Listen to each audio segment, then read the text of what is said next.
ruas jalan di Maluku saat ini tergenang air. Itu diakibatkan hujan deras yang mengguyur sejak pukul 9 malam tadi.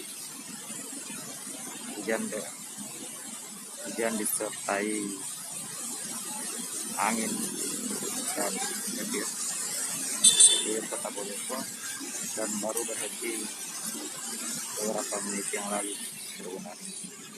Nama Dahlan ini adalah salah satu memang titik yang langganan genangan air setiap hujan deras di Kota Bogor.